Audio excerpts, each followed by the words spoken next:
வாழ்க வளமுடன். இனி அடுத்த நிகழ்வு தத்துவ நிகழ்ச்சி.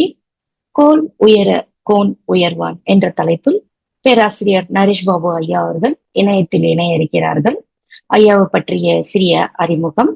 நரேஷ் பாபு ஐயா அவர்கள் மனவளக்கலை பயிற்சியில் 1995ஆம் ஆண்டு வேலூர் கொசப்பேட்டை மனவளக்கலை மன்றத்தில் இணைந்து 1997இல் அருள்நிதி பயிற்சி பெற்றார். கடந்த 23 ஆண்டுகளாக சிங்கப்பூர், டில்லி மற்றும் மும்பை மனவளக்கலை மன்றங்களில் சேவையாற்றி வருகிறார். மனவளக்கலை பேராசிரியராக தமிழ், ஆங்கிலம், இந்தி ஆகிய 3 மொழிகளிலும் பயிற்சிகளை சரளமாக நடத்தி வருகிறார். தில்லி மனவளக்கலை அறக்கட்டளையிலும் செயலாளராக தொண்டாற்றியவர். மகரிஷி அவர்களுடைய வாழ்க்கை மலர்கள் நாள் ஒரு சிந்தனை எனும் தொகுப்பினை ஆங்கிலத்தில் டெய்லி எ நோபல் தாட் என மொழியாக்கம் செய்துள்ளார். கடந்த 7 வருடங்களாக சனிக்கிழமை தோறும் வேதாத்ரிய கிறிஸ் என்னும் மனவளக்கலை கேள்வி பதில் நிகழ்ச்சியை வாட்ஸ்அப் குழுக்கள் மூலமாகவும் skydelhi.blogspot.com எனும் இணையதளம் மூலமாகவும் நடத்தி வருகிறார். உலக பொருளாதார ஏற்றத்தாழ்வுகளும் அதற்கு வேதாத்திரியம் கூறும் தீர்வுகளும் என்ற தலைப்பில் விஷன் முனைவர், அதாவது PhD ஆராய்ச்சி மாணவராக ஆய்வு செய்து வருகிறார். தற்பொழுது ஒரு பன்னாட்டு வங்கியில் மும்பையில் உயர் அதிகாரியாக பணியாற்றி வருகிறார். ஐயா அவர்களை கோல் உயர கோன் உயர்வான் என்ற தலைப்பில் நம்முடன் உரையாற்றுமாறு அன்புடன் கேட்டுக்கொள்கிறோம். வாழ்க வளமுடன் ஐயா.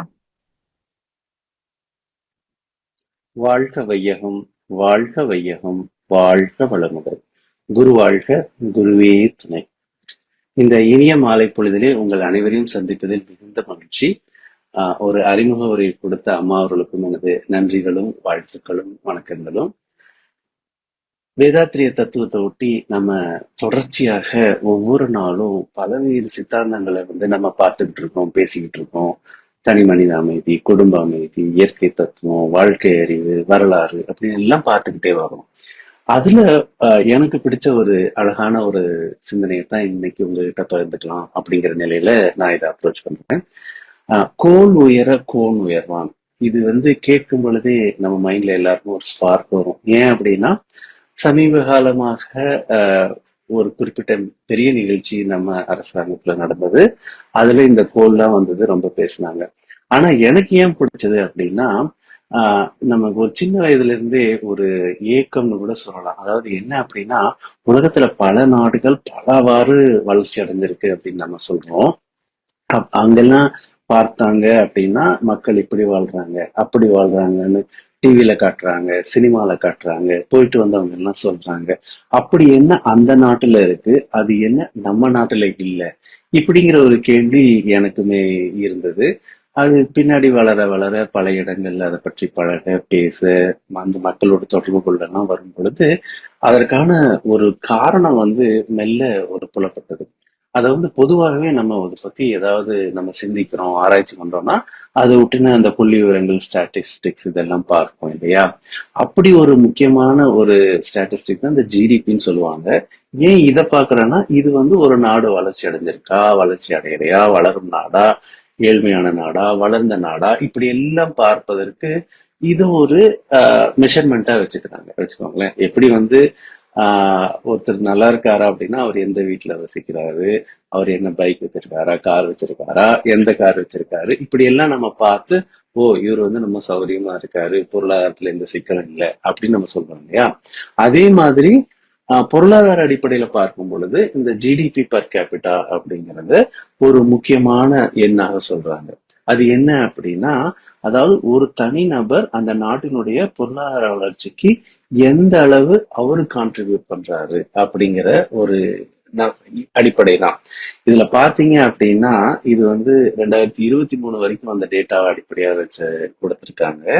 2023ல இந்தியாவுல பாத்தீங்கன்னா தனிநபர் ஜிடிபி கான்ட்ரிபியூஷன் எவ்வளவு அப்படின்னா $9,160 அப்படிங்கிற கணக்குல சொல்றாங்க. இதே அமெரிக்கால $74,580 ஒரு நபர் கான்ட்ரிபியூட் பண்றாங்க. ஜெர்மன்ல 63,580 பேர் அப்படிங்கிறாங்க. சரி, ஜெர்மன், பிரான்ஸ் அதெல்லாம் இந்தியாவை கம்பேர் பண்ணும் பொழுது சின்ன சின்ன நாடுகள் அப்படின்னு சொல்லலாம். அதாவது நிலப்பரப்பை பொறுத்த வரைக்கும். ஆனா அமெரிக்காவுக்கு என்ன? அமெரிக்காவும் மிகப்பெரிய நாடு, இத்தனை மாகாணங்கள் இணைந்திருக்கிற நாடு இல்லையா? அப்படி இருக்கும் பொழுது ஏன் இந்த மாறுபாடு, ஏன் இந்த வேறுபாடு அப்படிங்கிற கேள்வி வந்து மனசுல இருந்துகிட்டே இருக்கும்.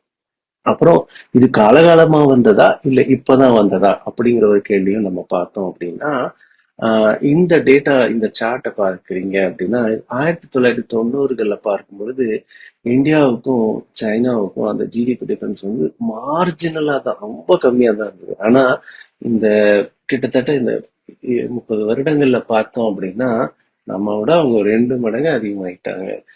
அந்த அளவுக்கு பொருளாதாரத்தில் வளர்ச்சி அடைஞ்சிருக்காங்க அப்படிங்கிற ஒரு குறிப்பாக நம்ம பார்க்கலாம். இதே கொரியா பாத்தீங்க அப்படின்னா அப்படியே மேல் ஸ்ட்ரைட் லைன், அதாவது 3வது லைன் பாத்தீங்களேன். அதாவது நம்ம எல்லாம் அந்த $1000 கிட்ட இருக்கும் பொழுது அவங்க வந்து 10,000 இருந்தாங்கன்னா இப்ப வந்து 40,000 இருக்காங்க.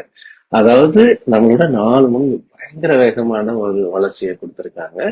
மற்ற ஐரோப்பிய நாடுகள்லாம் பார்க்கும் பொழுது ஐரோப்பிய நாடுகளும் அமெரிக்க நாடுகளும் அதாவது ஒரு வளர்ச்சி இருக்கு. அது ஒரு சீரான வளர்ச்சி, பெரிய வளர்ச்சின்னு சொல்ல முடியாது. சோ அப்படின்னா வாழ்க்கை தரத்துல ஒரு பெரிய மாற்றம் இருந்திருக்காது. எப்படி வாழ்றாங்களோ காலகாலத்துக்கு என்னென்ன கண்டுபிடிப்புகள் வந்திருக்கோ அதையெல்லாம் உபயோகிச்சுக்கிட்டு அந்த அளவுலயே அவங்க வாழ்ந்துகிட்டு இருந்திருக்காங்க. அப்போ ஏன் நம்ம நாட்டுல எந்த இங்க சிக்கல் அப்படிங்கிற மாதிரியான ஒரு கேள்வி எனக்கு எப்பவுமே இருந்தது. ஏன்னா அதுக்கு ஏத்த மாதிரி தானே நம்ம படிக்கிறது பார்க்கிறது எல்லாமே. எந்த வளம் இல்லை இந்த திருநாட்டில் அப்படின்னா பாடலாசிரியர்கள்லாம் பாடல் எழுதி வச்சிருக்காங்க. அதெல்லாம் கேட்கும்போது ஆமா நம்ம என்ன வளத்துல குறைஞ்சோமா அப்படிங்கிற கேள்வி எல்லாம் வரும். அதை ஒட்டின இந்த அதை ஒட்டுனதுதான் இந்த கோல் உயர கோன் உயர்வான் அப்படிங்கிற ஒரு வாக்கியத்தினுடைய சிந்தனை. இது என்ன அப்படின்னு நம்ம கேட்டோம் அப்படின்னா சங்க இலக்கியங்கள்ல பல பாடல்கள் இருக்கு. அதுல ஒரு முக்கியமான புலவரா வந்து ஔவையாரை நம்ம பாக்குறோம் இல்லையா? ஔவையார் சில இல்லாத பீச்சுங்களே தமிழ்நாட்டுல இல்லை அப்படின்னு சொல்லலாம். ஔவையார் தெரியாத பள்ளி மாணவர்களும் இருக்க மாட்டாங்க. ஏதோ ஒரு பாட்டி என்னமோ எழுதியிருக்காங்கன்னு. அதுலயும் பாத்தீங்க அப்படின்னா நம்ம எம்.எஸ். சுந்தராம்பாள் அம்மா எல்லாம் திருவிளையாடல்ல ஔவையாருக்குன்னு ஒரு தனி பெருமையே நம்ம மனசுல கொண்டு வந்து வச்சிருப்பாங்க இல்லையா? அவங்க எழுதின ஒரு அழகான ஒரு பாடல் தான். அதுல வரக்கூடிய ஒரு வரி தான் இந்த கோல் உயர கோல் உயர்வான். இது என்னங்கிறதுக்கு ஒரு சுவையான கதை இருக்கு. அது என்ன அப்படின்னா அதாவது ஒரு மன்னர் அவர் வந்து ஒரு பெரிய விழா எடுக்கிறாங்க.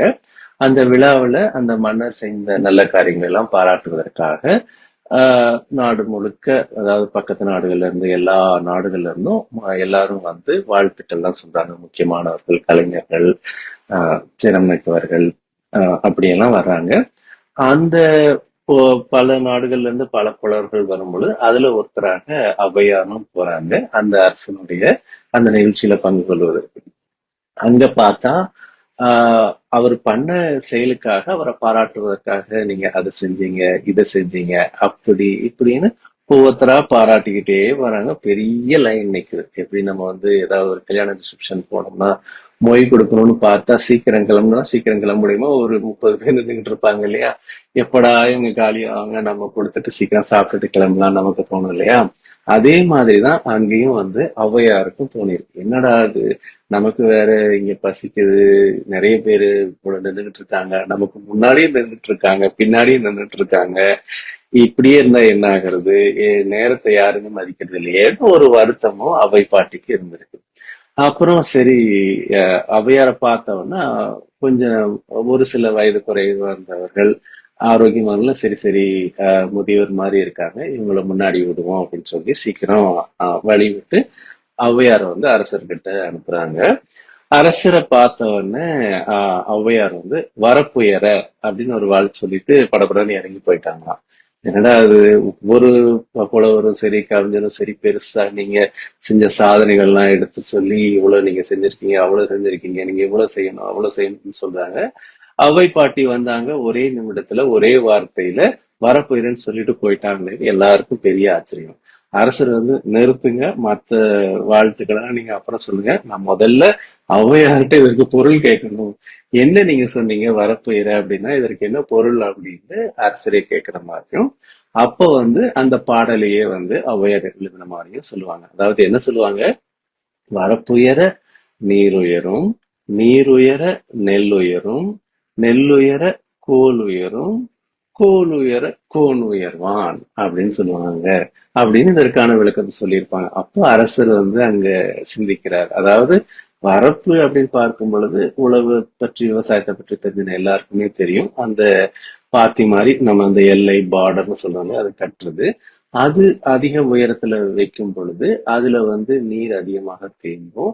நீர் அதிகமாக தேங்கும் பொழுது அதுல வளரக்கூடிய நெல் முதலான பயிர்கள் நல்லபடியாக வளரும். அப்போ விவசாய உற்பத்தி அதிகமாகும் பொழுது ஆஹ் மக்கள் வந்து செல்வ செழிப்பாக இருப்பாங்க, அரசர்களும் செழிப்பாக இருப்பாங்க. அதன் மூலமாக ஒரு நல்லாட்சி நடைபெறும். அதனால நான் வரப்புயரங்கிற ஒரு சுருக்கமான சொல்ல இதை சொல்லிட்டேன் அப்படின்னு ஔவையார் சொல்லுவதாக இந்த கதை இருக்கும். ஆனா இதுல பார்த்தோம்னா ஒரு பெரிய பொருள் இருக்கும். அதாவது கோன் உயர்வான்னா அரசன் எப்போ உயர்வான்? நீ வந்து அரசன், அரசாட்சி தலைவர். இப்ப நீ உயரணும் அப்படிங்கிறதுக்கு என்ன அடிப்படை? ஒரு வரப்பு உயரம்னா போதும் அப்படிங்கிற மாதிரியான ஒரு பொருளோட பார்க்கணும். ஆனா இந்த கோன் உயர கோன் உயர்வான் அப்படிங்கிற ஒரு தனி வரியை மட்டும் எடுத்து நம்ம சிந்திச்சோம் அப்படின்னா தான் அதாவது கோல் அப்படிங்கிறது என்ன அப்படிங்கிறதுக்கான ஒரு பார்வை நமக்கு கிடைக்கும். அப்போ அதுக்கு என்ன பொருள் வரும்னா, அறம் சிறந்தால் ஆட்சி சிறக்கும். அறம்ங்கிறது என்ன அப்படிங்கிறதையும் நம்ம சிந்திக்கலாம். அதாவது மனிதர்கள் எப்படி வாழ்ந்தார்கள், எப்படி வந்தார்கள் அப்படிங்கிறது எல்லாத்தையுமே மகிழ்ச்சி மாதிரி நமக்கு தெளிவாக சொல்றவங்க யாருமே இல்லை. அதாவது தன்மாற்றத்தை தத்துவத்தை வந்து மகிழ்ச்சி வந்து ரொம்ப எளிமையா விளக்கி இருப்பாங்க. எப்படி ஒரு தாவரம் இருக்கு, அந்த தாவரத்துல அஹ் இந்த மாதிரியான தொடு உணர்வு மட்டும்தான் இருக்கு. அதுக்கப்புறம் மெல்ல சுவையுணர்வு இருக்கக்கூடிய ஒரு பூச்சி உருவாச்சுங்கிறாங்க. இது நம்ம எப்படி உருவாயிருந்திருக்க முடியும், அது எப்படி அப்படின்லாம் நம்ம கேள்வி கேட்கும் பொழுது அதுக்கு மகிழ்ச்சியே ஒரு அழகா உதாரணம் கொடுப்பாங்க. என்ன கொடுப்பாங்க? 2 மாம்பழம் வாங்குறீங்க, மாம்பழத்தை நல்லா சாப்பிடுறீங்க, ஒரு மாம்பழத்தை சாப்பிட்டீங்க, கொட்டையை பாக்குறீங்க, கொட்டையை உடைச்சு பாக்குறீங்க, அதுக்குள்ள பருப்பு இருக்கு, விதை இருக்கு, எல்லாத்தையும் தூக்கி குப்பையில போட்டுறீங்க. இன்னொரு மாம்பழத்தை சாப்பிடவே இல்லை, அப்படியே வச்சிருக்கீங்க. என்ன ஆகும்? காயா இருந்தா நல்லா பழுத்து போகும். நல்ல பழுத்த பழம் அப்படியே மெல்ல மெல்ல என்ன ஆகும்? அழுகும் இல்லையா? அப்புறம் அழுகி மொத்தமா கெட்டு போன மாதிரி ஆயிடும். ஆனா அதுல இருந்து ஒரு பூச்சி வரும், சைன வரும். எங்க இருந்து வந்தது? வெளிய இருந்து, காத்துல இருந்து உள்ள போய் அந்த பூச்சி அதுல போய் உட்கார்ந்ததா? இல்ல என்ன பண்ணி அந்த விதைக்குள்ள இருந்து அந்த பூச்சி வந்தது? நம்ம இன்னொரு மாம்பழத்தை அதே மரத்துல இருந்து அதே கடையில இருந்து வாங்கின மாம்பழத்தை சாப்பிட்டோம், உடைச்சு பார்த்தோம், அதுக்குள்ள எந்த பூச்சியும் இல்ல. ஆனா இந்த மாம்பழத்துல, அழுகிற மாம்பழத்துல இருந்து ஒரு பூச்சி வெளியே வருது அப்படின்னா இதுதான் தன்மாற்றம் அப்படின்னு. ஆமா, இது நம்ம நேரா தினம் தினம் பாக்குறோங்க. கெட்டு போனதுல இருந்து பூச்சி புழு எல்லாம் வெளியே வருது அப்படின்னா இதுதான் தன்மாற்றம் இல்லையா? இதுதான் பரிணாமம். சோ அதாவது இயற்கை வந்து கட்டப்பட்டல ஆற்றல் அப்படியே வெளிக்கொணரும், வெளிக்கொணர்ந்து அந்த மாற்றங்கள் தொடர்ச்சியாக உருவாயிட்டே இருக்கும். இதைத்தான் நம்ம வந்து பிரபஞ்ச தன்மாற்றத்திலையும் உயிரின தன்மாற்றத்திலையும் பார்த்துக்கிட்டே இருக்கோம். இங்க எதை இப்போ பார்வையில பார்க்கணும் அப்படின்னா, அதாவது எந்த உயிரினங்கள் வாழ்ந்தாலும் அந்தந்த உயிரினங்கள், விலங்குகள் அவை எல்லாம் தன்னுடைய தேவையை தானாக பூர்த்தி செய்து கொள்ளும். அதாவது தாவரங்களை நம்பி உயிர் வாழ்வதோ அல்லது மற்ற விலங்குகளை நம்பி உயிர் வாழ்வதோ அவை ஏதோ ஒரு முறையில தன்னுடைய தேவைகளை அவை பூர்த்தி செய்யும். அங்க அதுங்களுக்கு ஏதாவது ஏழ்மைங்கிறது இருக்கா, பசிங்கிறது இருக்கா, பட்டினிங்கிறது இருக்கா அப்படின்னா காட்டுல வாழ்ற மிருகங்களுக்கு எதுவுமே இல்லை. நாட்டுல நம்ம வளர்க்கிற மிருகங்களுக்கு தான் இந்த சிக்கல்கள் எல்லாம் இருக்கு. ஏன் அப்படின்னா இயற்கை வந்து நமக்கு என்னென்ன தேவை இருக்கோ அந்த தேவைகளை எல்லாத்தையும் உருவாக்குனதுக்கு அப்புறம் தான் நம்மையே உருவாக்குதுங்கிறார் மகரிஷி. அதாவது மற்றவர்கள் எல்லாம் நீங்க மேலைநாட்டு தத்துவங்கள் எல்லாம் பாத்தீங்க அப்படின்னா என்ன சொல்லுவாங்கன்னா, ஒரு ஜன்னல் மூடுனா இன்னொரு ஜன்னல் திறக்கும், ஒரு கதவு மூடுனா இன்னொரு கதவு திறக்கும்னு சொல்லுவாங்க. அதாவது என்ன சொல்றாங்கன்னா, நமக்கு ஏதாவது கஷ்டம் வந்ததுன்னா அந்த கஷ்டத்தை பூர்த்தி செய்வதற்காக இயற்கை ஏதாவது ஒரு அமைப்பை ஏற்படுத்தி கொடுக்கும். ஆனா மகர்ஷி வந்து அப்படி சொல்லல. மகர்ஷி என்ன சொல்றாங்கன்னா, நம்ம உருவாக்குவதற்கு முன்னாடியே, எந்த ஒரு உயிரினத்தையும் உருவாக்குவதற்கு முன்னாடியே அந்த உயிரினத்திற்கு என்னென்ன தேவையோ அதை எல்லாம் உருவாக்கிட்டு தான் அந்த உயிரினத்தையே உருவாக்கும் இயற்கை அப்படிங்கிறாங்க. அப்போ ஏன் சிக்கல்கள் வருது, ஏன் பிரச்சனைகள் வருது, ஏன் தொந்தரவுகள் வருது அப்படின்னா மனிதன் அந்த இயற்கையை புரிந்து கொள்ளாததுதான். அதாவது மகர்ஷி வந்து எது பொருளாதாரத்தை தீர்மானிக்கிறது அப்படின்னு ஒரு கேள்விக்கு ரொம்ப சிம்பிளா பதில் கொடுத்திருப்பாங்க. என்ன அப்படின்னா, இயற்கையினுடைய ஆற்றலை புரிந்து கொள்வதற்கும் அதை ஒட்டி மனிதன் தன்னுடைய வாழ்க்கை முறையை நடத்துவதற்கும் உள்ள வேறுபாடு தான் பொருளாதாரத்தை தீர்மானிக்கிறது. அதாவது மனிதனுடைய ஆசைக்கும் இயற்கையினுடைய அசைவுக்கும் உள்ள வேறுபாடு தான். அப்போ என்ன சிக்கல்னா, விலங்குகளா இருந்த வரைக்கும் அந்த சிக்கல் இல்ல, மனிதர்களாகும் பொழுது அந்த சிக்கலாச்சு அப்படிங்கிறாங்க. அப்போ மனிதர்களாக வந்த சிக்கல் ஏன் அப்படின்னா, நம்மளும் பல பல முறைகள்ல பண்ணி பார்த்துட்டோம். என்ன சிக்கல்னா, இங்க வந்து நம்ம இயற்கையை உணராதது, தனி மனிதனுடைய பெருமையை உணராததுதான் பெரிய சிக்கல். எதனால? இப்ப பாத்தீங்கன்னா, பொறாமை, ஒரு வன்முறை, ஒரு சமூக கிளர்ச்சி, இதெல்லாம் ஏன் வருது அப்படின்னா, மனிதனுக்கு அதை பற்றின ஒரு உணர்வு இல்லை. அதுதான் வந்து சிக்கலாக வருகிறது. இப்போ இந்த கோல் உயரன்னு வரும்பொழுது, அந்த செங்கோல் அப்படின்னு சொல்லும் பொழுது எல்லாருக்குமே இந்த கோல் பற்றின ஒரு நல்ல ஒரு விளக்கம் இருக்கும். ஏன் அப்படின்னா, இது வந்து இப்போ நம்ம பிரதமர் மோடி கூட புதிதாக பார்லிமெண்ட் டெல்லியில கட்டி திறக்கும் பொழுது சிவாச்சாரியர்கள் எல்லாம் கூப்பிட்டு அவங்க வந்து இந்த கோல் கொடுத்தாங்க அப்படின்னு நம்ம நியூஸ் பேப்பர்ல எல்லாம் பார்த்திருப்போம், டிவில எல்லாம் பார்த்திருப்போம். அதற்கு முன்னாடியும் அந்த காரணத்தை சொல்லியிருப்பாங்க. அதாவது பிரிட்டிஷ்காரர்கள் இந்த நாட்டை விட்டு சுதந்திரம் தேதியை குறிச்சிட்டாங்க. அவங்க சரி நாங்க கிளம்புறோம், இனிமே நீங்க தான் உங்களுடைய ஆட்சி நடத்திக்கணும் அப்படின்னு சொல்லும் பொழுது, அந்த ஆட்சி மாற்றத்தை எப்படி நம்ம சிம்பாலிக்கா கொண்டு வரணும் அப்படிங்கிற மாதிரியான ஒரு விவாதங்கள் நடந்த பொழுது, அப்பொழுது கவர்னர் ஜெனரலாக இருந்த ராஜாஜி ராஜகோபாலாச்சாரியார், அவர் தமிழ்நாடுல சேர்ந்தவர்களால நம்முடைய இலக்கியங்கள்ல இருந்த அந்த ஒரு கோட்பாடுகளின் அடிப்படையில அவர் வந்து அந்த சிவாச்சாரியார்களை கூப்பிட்டு அந்த ஒரு செங்கோலை செஞ்சு, அந்த செங்கோல் வந்து அந்த பிரிட்டிஷ்காரர்கள்ட்ட இருந்து நம்ம புதிய ஆட்சித்தலைவர்களுக்கு இந்திய ஆட்சித்தலைவர் கொடுக்குற மாதிரி ஒரு சடங்கை ஏற்படுத்தினாங்க அப்படின்னு ஒரு குறிப்பும் வரலாற்றுல இருக்கு. ஆனா இந்த கோல் எப்படி வந்திருக்கும் அப்படிங்கறது தேடணும் அப்படின்னா, வரலாற்றுல இருக்குங்கிறதோட நிற்கும். ஆனா அதுக்கும் மகிழ்ச்சி வந்து அழகா விளக்கத்தை சொல்லி இருப்பாரு. எப்படி சொல்லியிருப்பாங்க அப்படின்னா, மனிதன் வாழ்ந்தான், திட்டு திட்டாக வாழ்ந்தான், இங்க போனா அங்க போனா அப்படி எங்கெங்கெல்லாம் கிடைக்குதோ என்னென்னலாம் கிடைக்குதோ அதை சாப்பிட்டு வாழ்ந்தான். அப்போ வந்து எங்க அவனுக்கு ஈஸியாக இருந்தது லைஃப் அப்படின்னு பார்க்கும் பொழுது, அவனுக்கு ஈஸியா இருந்தது ஆத்தங்கரையில. ஏன்னா நல்ல தண்ணி குடிக்கிறதுக்கு வசதியாக இருக்கு அப்படின்ட்டு. சோ ஆற்றங்கரைகள்ல கூட்டம் கூட்டமாக வளர ஆரம்பிச்சான், வாழ ஆரம்பிச்சான். அதுக்கப்புறம் என்னாச்சு, மக்கள் தொகை அதிகமானதுனால மெல்ல ஆத்தங்கரை இருந்து கொஞ்சம் தள்ளி போக ஆரம்பிச்சாங்க. அப்படித்தான் நீங்க பார்க்கும் பொழுது இன்னைக்கும் பாத்தீங்கன்னா உலகத்தினுடைய பெரிய பெரிய நகரங்கள் எல்லாமே ஆற்றங்கரையை ஒட்டித்தான் இருந்திருக்கும். இப்போ எகிப்தா பெரிய கலாச்சாரமா நம்ம பார்க்கும் பொழுது நைல் நதியை ஒட்டித்தான் இருக்கும். அதே மாதிரி இந்தியாவில பார்க்கும் பொழுது நம்ம யமுனை ஆற்றங்கரையை ஒட்டித்தான் டெல்லி, ஆக்ரா இந்த மாதிரி அந்த காலத்துல பெரிய பெரிய நகரங்கள்லாம் இருந்திருக்கும்.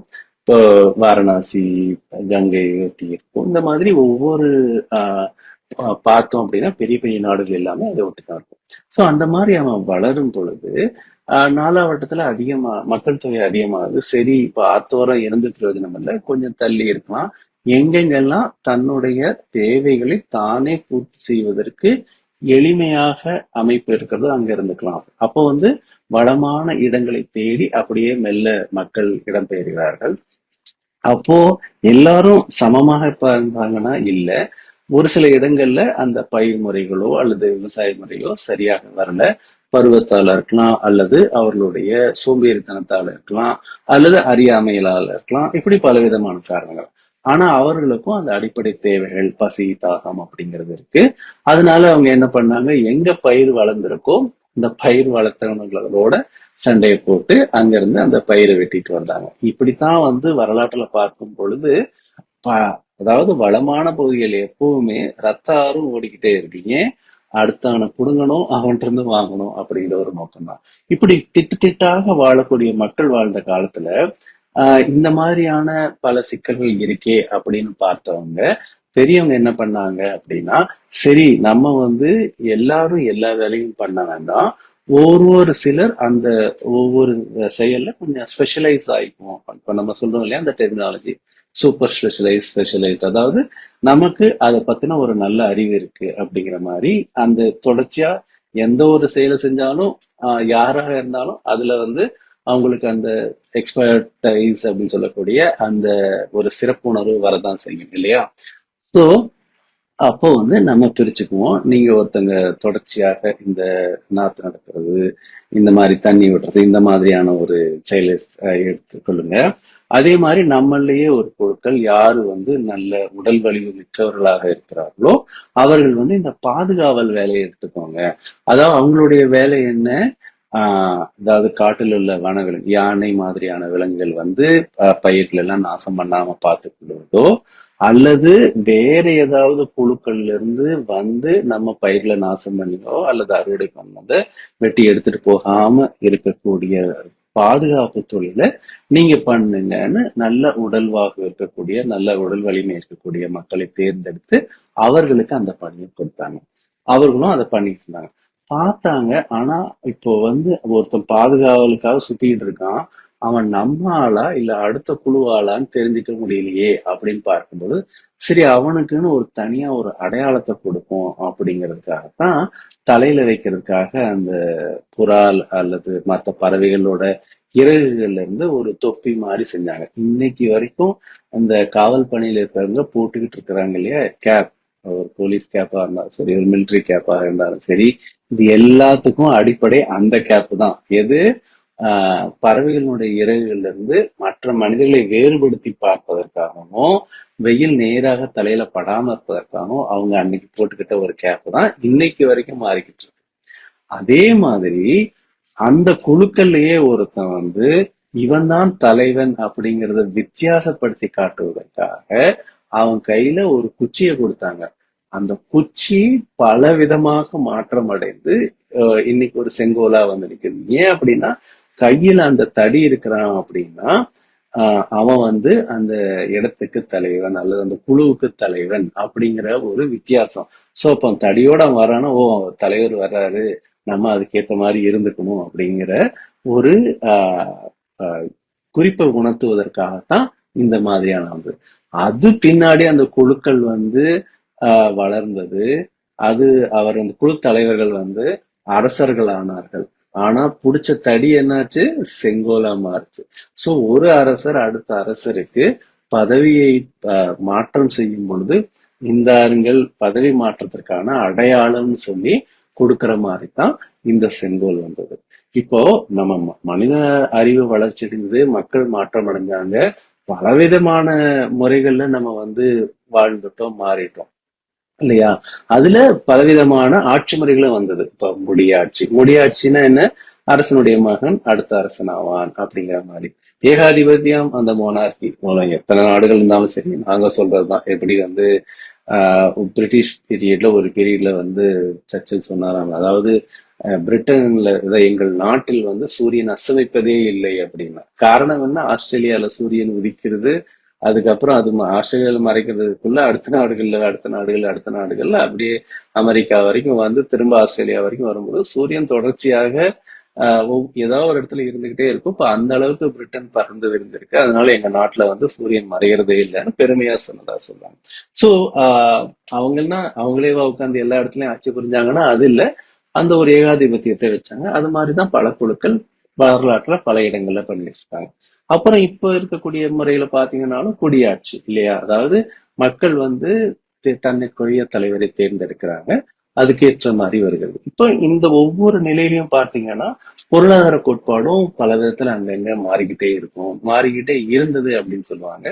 அப்படித்தான் பாத்தீங்கன்னா அந்த முதலாளித்துவம், அதாவது கேபிட்டலிசம், கம்யூனிசம், அதாவது பொது உடைமை, அப்புறம் இந்த சோசியலிசம், சமுதாய கூட்டுரிமை, இந்த மாதிரி ஒவ்வொரு இடங்களிலும் மாற்றமாகும். ஆனா எல்லா இடத்துலயுமே மக்கள் வந்து அமைதியாக வாழ்ந்தார்களா, நிறைவாக வாழ்ந்தார்களா, தன்னுடைய தேவைகள் எல்லாம் பூர்த்தி செய்யப்பட்டவர்களாக வாழ்ந்தார்களா அப்படின்னா இல்ல அப்படிங்கிறது தான் வருத்தமான செயல். அப்போ மனிதனுக்கு என்ன வேணும் அப்படின்னு நம்ம பார்த்தோம் அப்படின்னா, அதுக்கும் மகிழ்ச்சி அவங்க சிம்பிளா 8 வரியில எப்பவும் போல தன்னுடைய ஸ்டைல்லயே அழகா ஒரு பாட்டை கொடுத்திருக்காங்க. மனிதர்களுக்கு என்ன வேணும்? மனிதனுக்கு உணவு, உடை, வீடு வேண்டும், இல்லதான் இல்லையா? இது இல்லாம மனிதன்ல எந்த உயிரினமே வாழ முடியாது. கொடுத்தா ஒழுங்கா வாழ்வோம். இல்ல அப்படின்னா அந்த உணவை அடைவதற்கு முறையற்ற செயல்களாக இருந்தாலும் செய்வதற்கு தயாராக இருப்போம். அதுதான் மனிதனுடைய இயல்பு. ஏன்னா வாழ்ந்தே ஆகணும், வேற வழியே இல்லை. அதனாலதான் மகிழ்ச்சி சொல்லுவாங்க. அதாவது என்ன சொல்றாங்க, ஒரு சமூகத்துல திருடர்களோ பிச்சைக்காரர்களோ அல்லது குண்டர்கள் அல்லது தடியர்களோ தானாக உருவாவதில்லை. அவர்களை இந்த சமூகம் தான் உருவாக்குகிறது. அவருடைய தேவையான உணவு உடை வீடெல்லாம் நம்ம கொடுத்துட்டோம் அப்படின்னா சரி, நம்ம உழைப்பால இந்த சமூகத்துக்கு பதில் கொடுப்போம் அப்படிங்கிற ஒரு நிலையில இருக்கும். ஆனா பசிக்குது, சாப்பிடுறதுக்கு வழி இல்லை, சாப்பாட்டு நான் கத்துக்கிறதுக்கு தொழில் இல்லை, எனக்கு வேலை கிடைக்கல, ஆனா சாப்பிட்டு தான் ஆகணும், இல்லைன்னா அடுத்த வேலை என்னுடைய துன்பம் அதிகமாயிட்டே இருக்கும். அப்ப என்ன பண்ணுவான், போய் பிச்சை எடுப்பான், இல்ல புடுங்கி தின்னுவான், இல்ல மிரட்டி தின்னுவான், இப்படி எல்லாம். சோ அப்போ சமூகத்தில் பிச்சைக்காரர்கள் வாழ்கிறார்கள் என்றால் காரணம் சமூகத்தில் உள்ள ஒவ்வொருவரும் தான். இந்த உண்மையை தான் மகிழ்ச்சி திரும்ப திரும்ப திரும்ப நம்ம கிட்ட சொன்னார் இல்லையா? அதாவது இது அடிப்படை தேவை. அப்புறம் வேற என்னென்ன தேவைகள் வேணும்? மற்றவர்கள் கருத்தறிய மொழியும் வேண்டும். இனியும் ஒருவர் உற்ற வயதடைந்தால் ஏற்றபடி வாழ்க்கைக்கோர் துணையும் வேண்டும். தனி மனிதன் செயல் கடமை சீரமைத்து தக்கபடி வாழ வைக்க ஆட்சி வேண்டும். கனிவுடைய கருணை நிறை நல்லோர் கூடி கற்பிக்க செயலாற்ற தொண்டு செய்வோம். திரும்ப மகிழ்ச்சி சொன்ன அந்த ஒரே ஒரு வரிதான், இயற்கையினுடைய அருட்செயலுக்கும் மனித உணர்வுகளுக்கும் இடையே உள்ள இசைவும் வேறுபாடும் தான் இந்த ஆட்சி முறையும் பொருளாதாரத்தையும் தீர்மானிக்கின்றன. இந்த அடிப்படை தேவைகளை எல்லாத்தையுமே நம்ம சரியாக செஞ்சுட்டோம் அப்படின்னா மனிதர்கள் இனிமையாக வாழ்வார்கள். அப்போ எல்லாருக்குமே அந்த இயற்கையினுடைய நோக்கத்தை உணர முடியும், பிறவியினுடைய பயனை நோக்கிய பயணத்தை நடத்த முடியும். ஆனா அங்க சிக்கல்கள் பல பல அங்கங்க வந்துகிட்டே இருக்கு. அப்படி ஒரு சிக்கலாக நம்ம பார்க்கிறதா இந்த அரசியல் அமைப்பு இல்லையா? அதாவது அரசியலும் வாணிபமும் மக்கள் தம்மை அடக்கிடவும் உறிஞ்சிடவும் ஏற்றதாச்சு. அரசியலே இவ்விரண்டில் முதன்மை என்று அறிந்திட்டார் சிலர். அதனால் திட்டமிட்டு அரசியலை தந்திரத்தால் ஒழுங்கினத்தால் அடைய முயல்கின்றார்கள். போட்டியிட்டு அரசியலே முரடர்களின் சொத்தாய் மாறும் அவல நிலையை முதலில் மாற்ற வேண்டும். இது அரசியலை பற்றி ஒரு பொதுவான ஒரு பாடலை குறிப்பிட்டிருக்காங்க மகிழ்ச்சி அவர்கள். இது மகிழ்ச்சி அவர்கள் தன்னுடைய ஆராய்ச்சியால உலக நாடுகள்ல பல இடங்கள்ல பார்த்த அனுபவத்தால கொடுத்திருக்காங்க. நம்ம யாரையும் ஒரு குறிப்பிட்டு சொல்வதாக தயவு செய்து யாரையும் எடுத்துக்கொள்ள வேண்டாம். அதாவது இன்னைக்கு நிலைமையில எங்க மக்கள் சந்தோஷமா இருக்க முடியும்னு பார்க்கும் பொழுது அவங்களுக்கு தெரிஞ்சது ரெண்டே ரெண்டு. ஒண்ணு அரசியல், இன்னொன்னு வாணிபம்.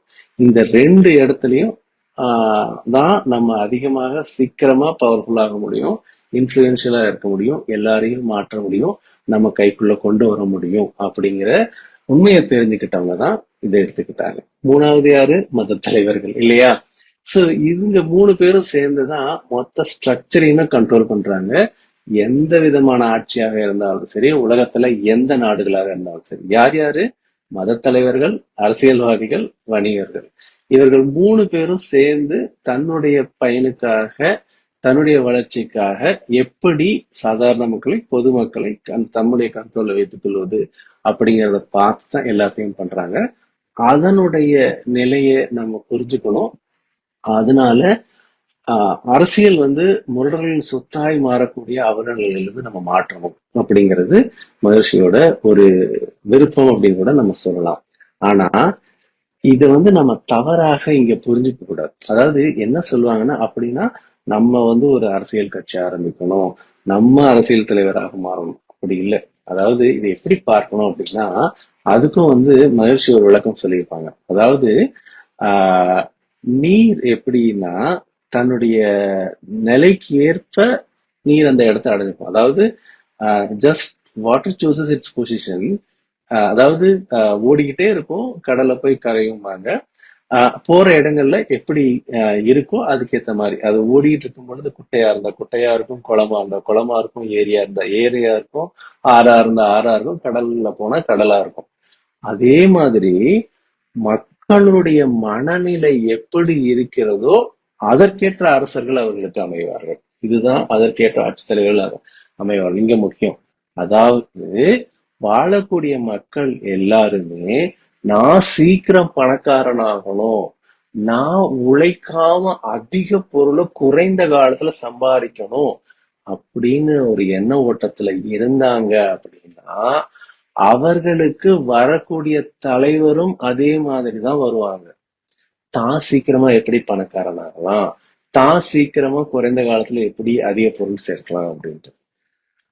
மக்கள் அனைவரும் ஒரு குறிப்பிட்ட பற்றோடு ஒரு நம்பிக்கையோடு இருந்தாங்க அப்படின்னா, அந்த நம்பிக்கைக்கு ஏற்றவர் தான் தலைவராக வருவார். அப்படி இல்ல அப்படின்னா என்ன ஆகும் அப்படின்னா, அங்க புரட்சி வரும், கலகம் வரும், ஆட்சி மாறிடும் அப்படிங்கிறாங்க மனுஷி. சோ அப்போ அங்க என்ன பிரச்சனை, என்ன சிக்கல் அப்படின்னா, ஆட்சி தலைவரை குற்றம் சொல்லி எந்த பயனுமே இல்லை. இந்த ஆட்சியாளர் மட்டும் நான் பிறக்கும் போது இல்லாம இருந்திருந்தா என் நாடு எப்படி இருந்திருக்கும்? நான் வேலைக்கு வரும் பொழுது இவர் பிரசிடென்டாவோ பிரைம் மினிஸ்டராவோ இல்லாம அவர் இருந்திருந்தாருன்னா நிறைய வேலை வாய்ப்பை ஏற்படுத்தி கொடுத்து நிற்பாரு. நான் இன்னும் நல்ல மேல வந்திருக்கேன். இதெல்லாம் நம்முடைய அறியாமை தான். அதாவது மக்கள் எந்த அறிவு நிலையில வாழ்றாங்களோ அதற்கேற்ற ஆட்சித்தலைவர் வருவாங்க அப்படின்னா, ஆட்சித்தலைவரை மாற்றணுமா நம்ம? மக்களைத்தான் மாற்றணும். மக்கள் வாழக்கூடிய மக்கள் எல்லாம் நல்ல அறிவு நிலையில, பரந்த நிலையில, உலக சமாதானத்தை மனசுல வச்சுக்கிட்டு இயற்கையை ஒட்டி தங்களுடைய அறநெறி வாழ்க்கையில வாழ்ந்தாங்க அப்படின்னா, அவர்களுக்கு வரக்கூடிய தலைவர் அதே மாதிரி அறநெறி வாழக்கூடிய தலைவராகத்தான் இருப்பார்கள். இயற்கை உணர்வு தலைவராகத்தான் இருப்பார்கள். சோ அதனால நம்ம சமூகத்துக்காக உலகத்துக்காக ஏதாவது செய்யணும்னா என்ன செய்யணும்? ஆட்சி பொறுப்பை எடுக்கணுங்கிறதுக்காக நம்ம ஆட்சியில இறங்க வேண்டியதில்லை. வாழக்கூடிய மக்கள் எல்லாருக்கும் அந்த அறிவு நிலையை போதிச்சோம்னாலே அந்த மக்களை பிரதிபலிப்பதற்காக ஒரு நல்ல தலைவர் உருவாவாங்க. அப்போ அதே ஒரு வள்ளுவர் என்ன சொல்லியிருப்பாங்க அப்படின்னா, கொடை அழி செங்கோல் குடியோம்பல் நான்கும் உடையானாம் வேந்தற்கு முடி. அதாவது ஒரு அரசன் நல்ல அரசன் அப்படின்னா இந்த 4 பண்புகளும் அவனுக்கு இயற்கையாக இருக்கும். ஒரு தனிப்பட்ட நபருடைய கருத்தோ அல்லது ஒர்க்கிங் ஸ்டைலோ தீர்மானிக்கிறது இல்ல. இது அது கலெக்டிவ் ரிஃப்ளெக்ஷன் அப்படின்னு தான் சொல்லணும். ஏன் அப்படின்னா எகெயின் இது ஃபிராக்ஷன் டிமாண்ட்ஸ் டோட்டாலிட்டி சப்ளைஸ். அதாவது மகர்ஷி அவர்கள் சொல்றது என்னன்னா, பின்னம் கேட்கிறது இயற்கை கொடுத்து கொண்டே இருக்கிறது. இயற்கைக்கு கடவுளுக்கு வேற வேலையே இல்லை. என்ன வேலை?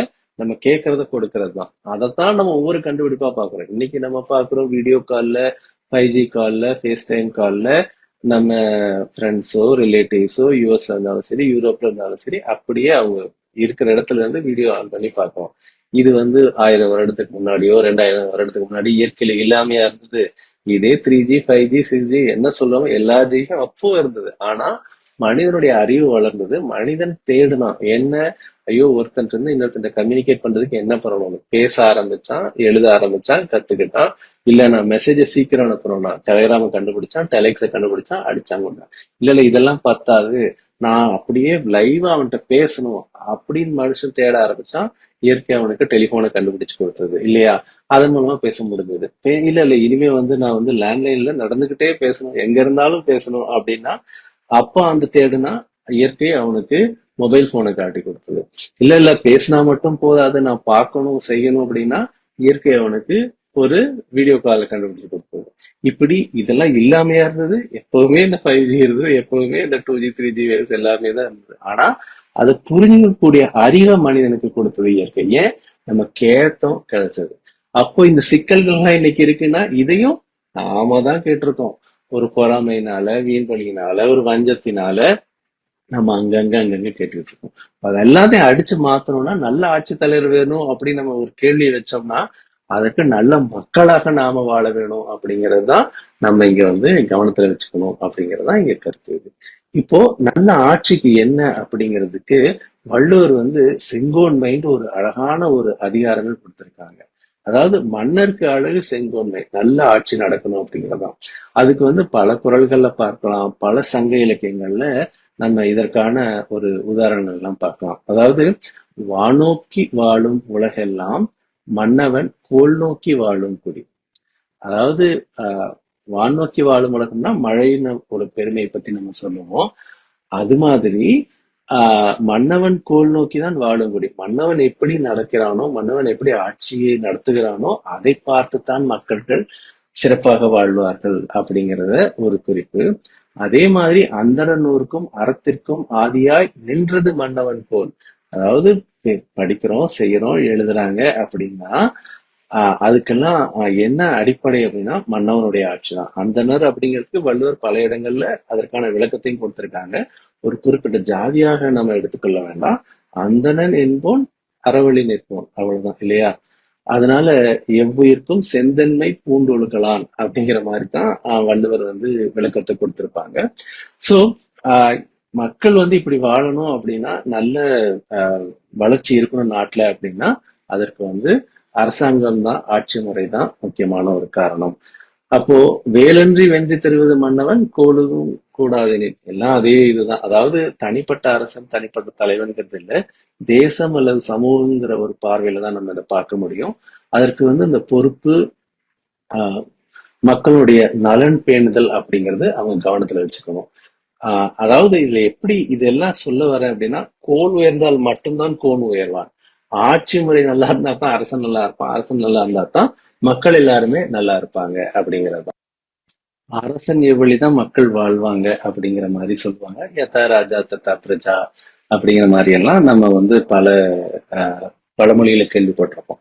அதுக்கு ஒரு நல்ல அழகான ஒரு கதை, இதையும் பல பேர் கேட்டிருக்கீங்க. அதாவது அரசன் என்ன செஞ்சுக்கிட்டு இருந்தான் அப்படின்னா, ஒரு அரசன் வந்து கொடுங்கோல் அதிகாரம் அப்படிங்கிற மாதிரி சொல்லலாம். அதாவது தான் செய்யறதுதான் சரி. என்ன அப்படின்னா, அறிவு நிலை உயராம இருக்கும்போது அந்த ஒரு பொருள் பற்று, அதிகாரப்பற்றுன்னு வரும் இல்லையா? மகிழ்ச்சி என்ன சொல்லுவாங்க, இயற்கையை நம்ம என்னைக்கு உணர்ந்தோமோ, இறைநிலையை உணர்ந்தோமோ, நாம வேறல்ல, இயற்கை வேறல்லங்கிற ஒரு தெளிவு நமக்கு வரும். எப்ப அதை நம்முடைய வாழ்க்கை நெறியாக நம்ம அறநெறியாக மாற்றுறோமோ, அப்போ நாம மட்டும் இயற்கையில, நம்ம சுத்தி இருக்கிற எல்லாருமே இந்த இயற்கையினுடைய தன்மாற்றம், இறைவனுடைய தன்மாற்றம்ங்கிற பாக்குற நிலைமையில வரும். அப்பதான் இந்த தன்முனைப்புங்கிறது அழியும். அப்பதான் இந்த பொருள் பற்று, அதிகாரப்பற்று அப்படிங்கிறது இருக்காது. அப்போ வந்து இறைவனாகவே எல்லாரையும் பார்க்கக்கூடிய ஒரு நிலையை நம்ம போவோம் அப்படின்னு சொல்றாங்க. ஆனா அப்படி இல்லாத இருக்கிறவங்க ஆட்சி பொறுப்பு இருக்கும்போது என்ன ஆகும்? அதிகாரப்பற்று, பொருள் பற்றுக்கு அவரு மட்டும் சஃபர் ஆகுறது இல்ல, அவரை சுற்றி இருக்கக்கூடிய எல்லாருமே சஃபர் ஆகும் நம்ம, இல்லையா? அதுதான் ஒரு நல்ல குட்டி கதை இருக்கும். என்ன அப்படின்னா, அரசன் ஒரு பயங்கரமான அரசன். அதாவது அவனுக்கு பிடிக்கல அப்படின்னா பயங்கர தண்டனைகள், அதாவது உயிர் எடுக்கிறதா, கை எடுக்கிறது, கால் எடுக்கிறது, இந்த மாதிரி தண்டனைகள் எல்லாம் கொடுத்துட்டு இருப்பாங்க. அப்போ வந்து ஒரு நெசவாளி, பெரிய நெசவு, அரசர்களுக்கான உடைத்த ஒவ்வொரு நாட்டுக்கா போய் அந்த உடை தைத்து கொண்டிருப்பவர் அவரு வந்து அந்த நாட்டுக்கு வர்றாரு. அவர்கிட்ட வந்து எல்லாரும் பயமுறுத்தி வைக்கிறாங்க, நீ வந்து அரசனுக்கு வந்து நீ அவர் திருப்திப்படுத்துற மாதிரி நீ உடைய தைச்சு கொடுக்கல, செஞ்சு கொடுக்கல அப்படின்னா உன்னை வந்து அவர் கொண்டுடுவாரு அப்படின்னு. அவன் பார்த்தான், பயந்தான், என்னடா இது. அப்புறம் அரசர்கிட்ட பேசக்கூடிய வாய்ப்பு கிடைச்சது. அப்போ வந்து அவனுக்கு தெரிஞ்சது, இந்த அரசன் வந்து முடியாட்சினால தன்னுடைய கோலை குடிச்சிருக்கான ஒழிய மக்களுடைய தரத்தினால, மக்களுடைய விருப்பத்தால, மக்களால தேர்ந்தெடுக்கப்பட்டவன் இல்லை, அந்த அளவுக்கு அறிவுநிலை இல்லை அப்படிங்கிற உண்மை புரிஞ்சுக்கிட்டான். சரி, இந்த அரசன் இருந்தது என்ன, எப்படி நம்ம தப்பிக்கிறது அப்படின்னு நினைக்கும் பொழுதுதான் அவன் என்ன பண்ணான் அப்படின்னா, சிம்பிளா வந்து இதோ நான் ஒரு துணியை தைக்கிறேன், ஆனா இந்த துணி வந்து அறிவுள்ளவங்களுக்கு மட்டும்தான் தெரியும் அப்படின்னா. அரசர்கள், அரசரு சுத்தி இருக்கிற மந்திரிகள் எல்லாம் பார்த்தாங்களா, இது என்னடா அது வம்பா போச்சு அப்படின்ட்டு. சரி நீ நெய் அப்படின்னு சொல்லிட்டாங்களா, சரி இவனும் உட்காந்து ஏதோ டடக்குன்னு தறிய வச்சு ஆட்டிக்கிட்டு இருக்கான். ஆனா என்ன அப்படின்னா, அது ஒவ்வொரு மந்திரியா அனுப்பிச்சு என்ன ஒழுங்கா பண்றானா பார்த்து சொல்லு அப்படின்னு அரசர் அனுப்புறாரு. பாக்குறான், அவனுக்கு ஒண்ணுமே தெரியல. ஆனா எப்படி போய் அரசர்கிட்ட சொல்றதுன்னு தெரியல. உடனே அவன் வந்து, ஆஹா, அவ்வளவு அழகா பண்றாரு, அவ்வளவு சூப்பரா பண்றாரு, உங்களுக்காகவே தச்ச மாதிரி இருக்கு, உங்களுக்காகவே தேர்ந்தெடுத்த மாதிரி இருக்கு அப்படின்னு ஒவ்வொருத்தரா ஒவ்வொரு விதமா சொல்றாங்க. அரசரும் வந்து பாக்குறாரு, அவருக்கும் ஒண்ணும் தெரியல. ஆனா நமக்கு தெரியலன்னு நம்ம சொன்னோம் அப்படின்னா நமக்கு அறிவில்லை நினைச்சுக்குவாங்களோ அப்படின்ட்டு, வெரி குட் வெரி குட், ரொம்ப நல்லா இருக்கு, சிறப்பா இருக்கு அப்படிங்கிற மாதிரி அவரும் சொல்லிடுறாரு. சரின்ட்டு நாளைக்கு வந்து அரசவையில் ஒரு முக்கியமான நிகழ்ச்சி, அதை தவிர மக்கள் எல்லாம் பாக்குறதுக்கு நான் ஊர்வலம் போக போறேன், அதனால எனக்கு இந்த உடையே போட்டுட்டு போலாம் அப்படின்னு ஒரு முடிவு எடுக்கிறாரு. உடனே அவரு போறாரு, இந்த நானே உங்களுக்கு இதை போட்டு விடுறேன், கட்டி விடுறேன்னு சொல்லி அவருக்கு வந்து அந்த ஆடையை போட்டு விடுறாரு. மத்தவங்க எல்லாம் பார்க்கும்பொழுது அவர் வந்து அரசர் வந்து எந்த உடையும் இல்லாம இருக்காரு, என்ன இந்த மாதிரி இருக்காரு அப்படின்னு அவங்க நினைச்சுக்கிட்டானோ. ஆனா அது சொன்னா நம்ம அறிவில்லாதவர்னு சொல்லிடுவாங்களே அப்படிங்கிறதுக்காக, இல்ல இல்ல, ஆஹா ராஜா உங்களுக்கு ஏத்த மாதிரியே இருக்கு, இதோட சூப்பரான ட்ரெஸ் என்ன அப்படின்னு சொல்றாங்க. சோ அது அதே மாதிரி அவர் அப்படியே ஊர்வலம் போறாராம். அப்போ பார்த்துட்டு ஒரு பையன் வந்து, ஐய என்னது, ராஜா வந்து ட்ரெஸ் எதுவும் போடாம போறாரு அப்படின்னு சொல்லி சிரிச்சானா. உடனே எல்லாரும் கொல்லுன்னு சிரிச்சாங்களாம். அப்பதான் வந்து ஏமாற்றப்பட்டதே அவர் உணர்றாரு அப்படின்னா. அதாவது கதை என்ன அப்படின்னா, ஆஹ் பொதுவாகவே நமக்கு எங்க சிக்கல் வருது அப்படின்னா, இந்த தன்முனைப்பு, ஆறுகுணம், இந்த பஞ்சமா பாதகம் இதெல்லாம் நம்ம சொல்றோம் இல்லையா. இது வந்து தனி மனிதருக்கு மட்டுமல்ல, அரசாங்கத்திற்கும் அரசுக்கும் ஆட்சியமைப்பிற்கும் பொறுப்பில் உள்ள எல்லோருக்குமே தான். சோ அப்போ நம்ம கொடுக்கக்கூடிய மனவளக்கலை பயிற்சிகள்லாம் இருக்கு இல்லையா, இது எல்லாத்தையும் பயின்றவர்கள் தான் ஆட்சிய பொறுப்பையே எடுத்துக்கணும். இப்போ நம்ம வந்து சப்போஸ் அட்மினிஸ்ட்ரேட்டிவ் சர்வீஸ்ல இருக்காங்க, ஒரு சிவில் சர்வீஸ்ல இருக்காங்க அப்படின்னா, அவங்க வந்து எப்படி தேர்ந்தெடுக்கிறாங்க, ஒரு எக்ஸாம் வச்சு தேர்ந்தெடுக்கிறாங்க. எக்ஸாம் அன்னைக்கு நல்லா செஞ்சவங்க அந்த பயிற்சியில செலக்ட் ஆகுறாங்கன்னு வச்சுக்கோங்க. அதுக்காக ப்ரிப்பேர் பண்ணாங்க, மெனக்கெட்டவங்க, எல்லாத்துக்கும் ஏத்த மாதிரி அவங்க செலக்ட் ஆகிறாங்க. செலக்ட் ஆனவங்க நேரா அவங்கள வந்து போஸ்டிங்ல உட்கார வைக்கிறாங்களா? இல்ல, கூப்பிட்டு வச்சு மொத்தத்தையும் அவங்களுக்கு வந்து ட்ரைனிங் பண்றாங்க. என்ன ட்ரைனிங் பண்றாங்க? ஆட்சி அமைப்புனா என்ன, எப்படி நடந்துக்கணும், எது நடந்துக்க கூடாது, எது முக்கியம் எது முக்கியம் இல்லைன்னு மொத்தத்தையும் சொல்லி கொடுத்து அவர்களை ஆட்சியாளர்களாக அதிகாரத்துல உட்கார வைக்கிறாங்க, கொடுக்குறாங்க. அதே மாதிரி இந்த அரசாங்க பொறுப்பு இல்லாம இந்த ஆட்சியாக இருக்கக்கூடிய, மக்களால் தேர்ந்தெடுக்கக்கூடிய ஒவ்வொரு பதவியில் இருக்கிறவர்கள், பிரதமரோ முதல்வரோ மற்ற அமைச்சர்களாக இருந்தாலும் சரி, அவர்களுக்கு அந்த மாதிரியான ஏதோ ஒரு ட்ரைனிங் கொடுத்துருக்கோமா அப்படின்னா இல்லாததுதான் ஒரு பெரிய சிக்கலாக இருக்கிறது. இப்போ அதனாலதான் இந்த பிரச்சனைகளே. இப்போ என்ன அப்படின்னா, பேராசை பிடித்தவர் ஒரு அரசராக இருக்கும்போது அந்த நாட்டில் உள்ள மக்கள் எப்படி இருப்பாங்க? அவர் வந்து இன்னும் வேணும், இன்னும் வேணும், அவன்கிட்ட இருந்து பிடிங்க, இவன்கிட்ட இருந்து பிடிங்க அப்படின்னு தானே இருப்பாங்க. ஒரு பொருள் பற்று தவிர அதே மாதிரி அதிகாரப்பட்டு உள்ளவங்களா இருந்தா என்ன சொல்லுவாங்க, ஒரு கோபம் உள்ளவர்களா இருந்தா என்ன சொல்லுவாங்க, அடி போத இப்படிதான் இருப்பாங்க இல்லையா, தண்டனை முறைகள்லாம் அப்படித்தான் இருப்பாங்க இல்லையா. சோ அப்போ சிக்கலை தீர்க்கணும்னா என்ன, ஏற்றபடி வாழணும்னா என்ன, அதாவது எந்த ஒரு ஆட்சி தலைவர்களாக யார் அமைவதாக இருந்தாலும் கண்டிப்பாக இந்த பயிற்சியை கொடுக்கணும். அதை விட சிறப்பு என்ன அப்படின்னா, இந்த அறுகுணம் சீரமைப்பும் தவிர்த்து உலகத்தில் இருக்கிற எல்லா மக்களுக்குமே நம்ம சொல்லி கொடுத்துட்டு எல்லாருமே அதை பிராக்டிஸ் பண்ணாங்கன்னா வர்றவங்க அதுல இருந்தானே ஒரு தலைவராக வருவாங்க. அவங்க நல்லாட்சியை கொடுக்க முடியுங்கிற ஒரு நோக்கத்தோட நம்ம பார்க்கலாம். இதைத்தான் வந்து மகிழ்ச்சி அவர்கள் பல இடங்களும் சொல்லுவாங்க. அதுக்கு அடிப்படையாக மகிழ்ச்சி சொல்லக்கூடிய ஒரு இது வந்து அந்த உலக சமாதான வித்து. என்ன அப்படின்னா, உலகத்தில் இருக்கக்கூடிய எல்லா குழந்தைகளையும் பொது சொத்தாக்கிடுவோம். அதனால இது என்னோட அம்மா, இது என்னோட அப்பா, இது என்னோட மாமா, இது என்னோட சொந்தக்காரங்க, என்னோட ஜாதிக்காரங்க, என்னோட ஊருக்காரங்க அப்படின்லாம் பார்க்காம எல்லாருமே உலக பொது சொத்தா இருக்கும். அவங்க வளர்ப்பதற்கான காசு எங்க வரும்? இறக்கின்றவர்கள் யார் இருந்தாலும் அவரோட சொத்து எல்லாத்தையும் அவங்க எடுத்துக்கிட்டு அவங்க அவங்க குழந்தைகள் போகாது, மொத்தம் பொதுவாக போகுங்கிற முறையில வளர்க்கும் பொழுது உலகத்தில் வாழக்கூடிய எல்லாரையுமே பாதுகாத்துக் கொள்ளலாம், வளர்த்த முடியும். அப்போ வந்து அந்த மாதிரி வளரக்கூடியவர்கள் பார்க்கிறவர்கள் எல்லாரையுமே தன்னுடைய தாயாக, தன்னுடைய தந்தையாக பார்ப்பார்கள். அதே மாதிரி வயது வந்தவர்கள் எல்லாரும் இளைஞர்களை பார்க்கும் பொழுது இவர் என்னுடைய மகனா இருக்கக்கூடும், இவர் என்னுடைய மகளா இருக்கக்கூடும் என்ற ஒரு பரந்த பார்வையில் பார்ப்பாருங்க அப்படிங்கிறாங்க. அது இல்லாம மகிழ்ச்சி கண்ட உலக சமாதானம் வருமா அப்படின்னா கேள்விக்குறிதான். ஏன்னா அடிப்படையே வந்து அந்த ஒரு திட்டம் தான். சோ அந்த திட்டத்துக்கான முக்கியத்துவத்தை உணர்வோம். ஓர் உலக ஆட்சியை பற்றியும் நம்ம தெரிஞ்சுக்குவோம். அதாவது இன்னைக்கு பாருங்களேன், எங்கெங்க என்னென்ன சிக்கல் இருக்கு. தினம் நம்ம பேப்பரை பிரிக்கிறதுக்கு படிக்கிறதுக்கு பிரிச்சாலும் சரி, டிவி எந்த நியூஸ் சேனல் ஆன் பண்ணாலும் அங்க ரஷ்யாவுக்கும் யுக்ரைனுக்கும் பிரச்சனை, இங்க இஸ்ரேலுக்கும் ஈரானுக்கும் பிரச்சனை, பாலஸ்தீனுக்கும் யூஎஸ்க்கும் பிரச்சனை. இப்படி உலகத்துல எல்லா இடத்துலயுமே ரெடியா இருக்கு. எல்லாருமே அணுகுண்டு வச்சுக்கிட்டு ரெடியா இருக்காங்க இல்லையா. என்னடா அப்படின்னா, அதாவது என்னுடைய பாதுகாப்புக்கு என்னுடைய பாதுகாப்புன்னு சொல்லிட்டு உலகத்தை அழிக்கிறதுக்கு தயாராக இருக்காங்க எல்லாருமே. ஆனா ஏன் அப்படிங்கிறது பிரச்சனை என்ன அப்படின்னா, ஒரு சிலரோட குறுகிய நோக்கம் தான் அப்படின்னு மகிழ்ச்சி அவர்கள் சொல்றாங்க. யாருன்னா, அந்த அணு ஆயுதங்களை, எல்லா போர் தளவாடங்களை உற்பத்தி செய்யக்கூடியவர்கள் தமக்கு லாபம் வேணுங்கிற நோக்கத்துல ஏற்படுத்திய சிக்கல்கள் தான் உலகத்தில் இருக்கக்கூடிய பல பிரச்சனைகள். இது எல்லாத்தையும் நம்ம சிம்பிளா ஒழிச்சிடலாம். மகிழ்ச்சிகள் கொடுத்த அந்த உலக சமாதானத்தை நம்முடைய வாழ்க்கை நெறியாக நம்ம கொண்டு வரும் பொழுது அப்போ ஆட்சித்தலைவர்கள் எல்லாருமே அதை உயிருணர்வை உள்ளுணர்வாக பெற்றவர்களாக இருக்கும் பொழுது இல்லையா, அதைத்தான் நம்ம தினம் தினம் தினம் தினம் நம்ம சொல்லிக்கிட்டே இருக்கோம் தவம் முடிஞ்சதுக்கு அப்புறம் இல்லையா. இப்போ அந்த உயிருணர்வு உள்ளுணர்வாக வரும் பொழுது நம்ம இந்த மாற்றங்களை கொண்டு வர முடியும். அப்போ அவை சொன்ன பாடலுக்கு அர்த்தம் கரெக்டா இருக்குங்களா? என்ன சொன்னாங்க? வரப்பு உயரன்னு சொல்லும் பொழுது கோல் உயர கோன் உயர்வான்னா, அரசாங்கம் உயரம்னா அரசாங்கம் உயரத்துக்கு ஆட்சி முறை உயரணும், ஆட்சி முறை உயரத்துக்கு மக்களுடைய அறிவு நிலை உயரணும். ஏன்னா மக்களுடைய அறிவு நிலைக்கு ஏற்ற மாதிரிதான் அரசர்களும் அமைவார்கள், ஆட்சியாளர்களும் அமைவார்கள். அப்போ உலக சமுதாய சேவா சங்கத்தின் சார்பாக நாம செய்து கொண்டிருக்கக்கூடிய தொண்டு மிகப்பெரிய தொண்டு இல்லையா. என்ன பண்றோம்? நம்ம மக்களுடைய அறிவு நிலையை மாற்றம் கொடுக்கிறோம். சோ நம்ம வெறும் இந்த அகத்தவம் அகத்தாய் பயிற்சி நம்ம நிறுத்திக்காம நம்ம அதுல சுத்தம் செய்துட்டு உலக மக்கள் எல்லாருக்குமே அந்த பயிற்சிகளை கொண்டு போறதற்கான ஒரு முயற்சி எடுக்கணும். அதே மாதிரி மகிழ்ச்சி அவர்கள் அந்த உலக சமாதானம் உலக சமுதாய வளர்ச்சிங்கிற நோக்கத்துல கொடுத்த எல்லா கருத்துக்களையும் திரும்ப திரும்ப நம்ம படிக்கணும் இல்லையா. நம்ம படிச்சாதான் நம்முடைய உடல்லையும் நம்ம ஜீவகாந்தத்திலையும் அந்த மாற்றத்தை கொண்டு வர முடியும்.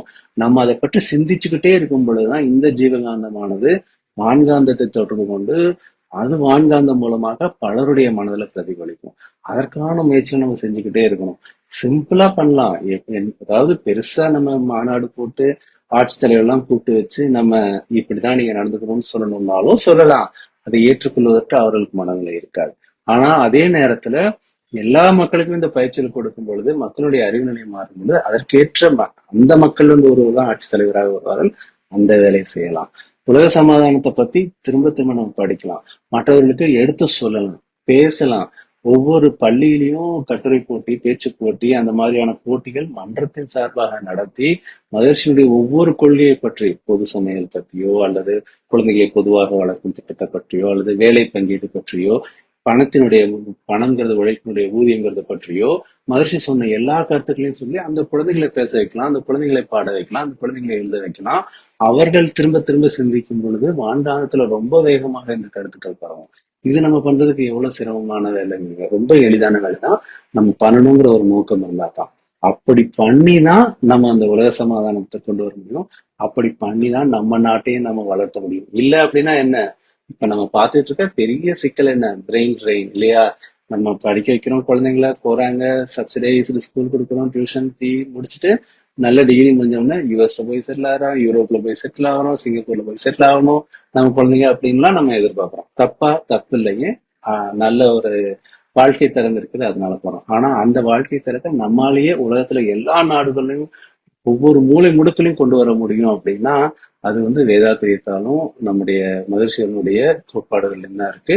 நம்ம சிந்திப்போம், நம்மளான முயற்சிகளை செய்வோம். நம்ம கிட்ட எதுவும் பெரிய டைம் இல்லை அப்படின்னா ஒன்றும் இல்லை. மகிழ்ச்சி சொன்ன சிம்பிளான டெக்னிக் தான். காலையில எந்திரிச்சவொடனே, படுக்கையில எந்திரிச்சவொடனே ஒரு 10 தடவை வாழ்க வையகம் வாழ்க வையகம் வாழ்க வளமுடன் உலகம் முழுக்க வாழ்த்துவோம். ராத்திரி படுக்கும் பொழுது எல்லா வேலையும் முடிச்சாச்சு, தூங்குறது மட்டும்தான் பாக்கி. வாழ்க வையகம் வாழ்க வையகம் வாழ்க வளமுடன் ஒரு 10 தடவை உலகத்தை வாழ்த்துவோம். இந்த வேலையை நம்ம ஆரம்பிச்சாலே போதும். இந்த ஒரு மன அலை சொல்லலே, மன அலை இயக்கமே பல மாற்றங்களை நம்ம சுற்றி ஏற்படுத்தும். உலகம் நல்லா இருப்பதற்கு நம்மாலான கடமை நம்ம செய்வோம்.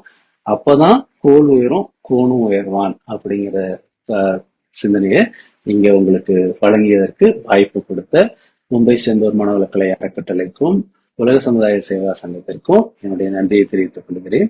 வாழ்க வளமுடன். குரு வாழ்க, குருவே துணை. வாழ்க வளமுடன்.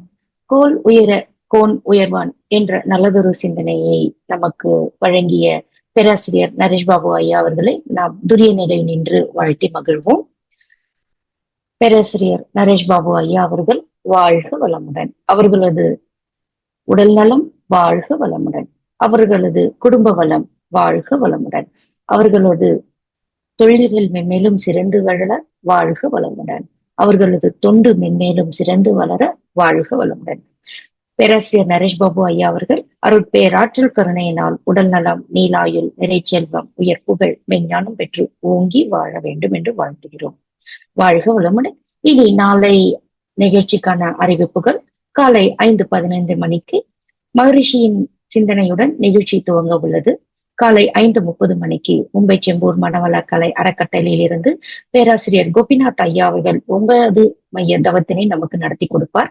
6 மணிக்கு தமிழில் உடற்பயிற்சி மற்றும் காயக்கல்ப பயிற்சியை ஆழியாறிலிருந்து இணையத்தில் இணைய இருக்கிறார் முதுநிலை பேராசிரியர் முனைவர் சக்தி குமரவேல் ஐயா அவர்கள்.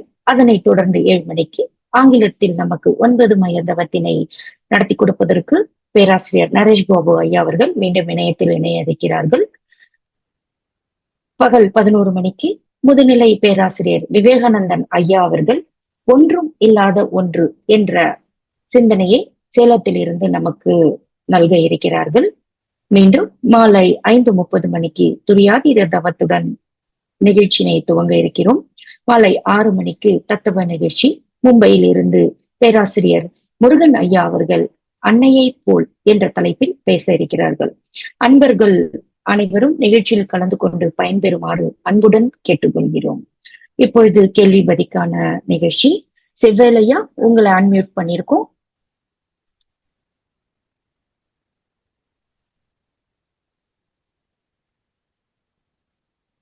ஐயா, உங்களை அன்மியூட் பண்ணியிருக்கோங்க ஐயா. வாழ்க வளமுடன். வாழ்க வளமுடன் ஐயா. ரொம்ப சிறப்பாக இருந்தது ஐயா. உங்களுடைய அந்த உரைகள் மும்பைல இருந்து இது மாதிரி இந்த அளவுக்கு எவ்வளவு தூரம் ஆராய்ச்சி பண்ணி நல்லா சொல்லியிருக்கேன். நல்ல அனுபவ உரையா சொன்னிருக்கேன். ரொம்ப மகிழ்ச்சி ஐயா. ஆனா இப்ப நாங்க பாருங்க, நாங்க இங்க கோயில் பக்கத்துல இருக்கோம். இன்னும் டெய்லி குண்டு மழை தான் பொழிந்துகிட்டு இருக்கு. இவ்வளவு தூரம் அந்த தளவாடங்களை வைக்கிறதுக்கு தான் குறிக்கோள. உயிரெறிவுலாம் அவங்க பார்க்கவே மாட்டாங்க. நீங்க சொன்னீங்க, நம்ம மகரிஷினையா அவருடைய அந்த உயிரெறிவை உள்ளுணர்வா பார்த்தாதான் அவங்க திருந்தவங்க. இப்ப எந்த தளவாடம் வைக்கிறதுக்கு தான் அவங்க குறிக்கோளா இருக்கிறாங்களே தவிர ஒரு மனிதன் உயிர் போறதுக்கு அவங்களுக்கு எந்த விதமும் அந்த இதுவும் இல்லை. இன்னும் அவன் போற நிறுத்தணும்னு சொன்னா திரும்பி உருவாக்கிக்கிட்டு தாமா இருக்கிறாங்க. அது ரொம்ப மனசு கஷ்டமா இருக்கு. எவ்வளவு பேர் பொருளாதாரத்துல பாதிக்கடைகிறாங்க, மக்கள்கள் எவ்வளவு தூரம் இன்னல் படுறாங்க. அந்த நீங்க சொன்ன ஒவ்வொரு இதுவும் ஒரு செல்போனை கண்டுபிடிச்சு அந்த அறிவுல உயரத்துக்கு அவன் இன்னும் எப்படி இப்படி பணம் பாட்ட முயற்சி எடுத்து வந்துகிட்டு இருக்கு. நம்மளுடைய அந்த அந்த மனவளக்கலையை நம்ம எடுத்துட்டு வர்றதுக்கு நிறைய நண்பர்கள் இட்டு வந்தா கூட ஒரு 15 பேர் வந்தா அதை 3 பேரை நம்ம உருவாக்கி எடுத்துட்டு வர்றதுக்கே ரொம்ப சிரமமா இருக்கு ஐயா. ரொம்ப வராங்க, ஓடிப்படுறாங்க. ஆனா நம்ம இன்னும் நல்வழி. ஆனா உண்மையா ஒரு மகிழ்ச்சி உணர்ந்ததை நம்ம ரெகுலரா பிராக்டிஸ் பண்ணாலே ரொம்ப மகிழ்ச்சியா இருக்கு, ரொம்ப ஆனந்தமாவும் இருக்கு. ஆனா மக்களுக்கு அது ரொம்ப கஷ்டமா இருக்கு ஐயா. இப்ப ரொம்ப அதை நம்ம இன்னும் மென்மேலும் உயரத்துக்கு நம்ம என்ன வழிகள் செய்யலாம் ஐயா? வாழ்க வளமுடன் ஐயா. ரொம்ப காலத்துக்கு ஏற்ற கட்டாயமான கேள்வி நீங்க கேட்டதுதான். அதாவது இதுல ஆப்ஷனே இல்லைங்கய்யா. நம்ம மனவளக்கலை மாதிரியான பயிற்சிகள் மக்களுக்கு போய் சேர்ற வரைக்கும் இந்த பொருள் பற்றும் அதிகார பற்றும் இருந்துகிட்டே தான் இருக்கும். அதுல விளையிறதுதான் எல்லாமே. இப்ப தன்மணிப்பு ஒழிக்கணும் அப்படின்னா பிரம்மஞானம் தான் விளங்குனாதான் தன்மணிப்பு ஒழியும். அதனால நம்ம செஞ்சுக்கிட்டு இருக்கிறது நம்ம வாழ்க்கை அதுதாங்க. எங்கெல்லாம் யாருக்கு மனவளக்கலை பற்றின அறிமுகத்தை கொடுக்க முடியுமோ, யாருக்கு பயிற்சி கொடுக்க முடியுமோ கொடுத்து விட்டுருவோம்.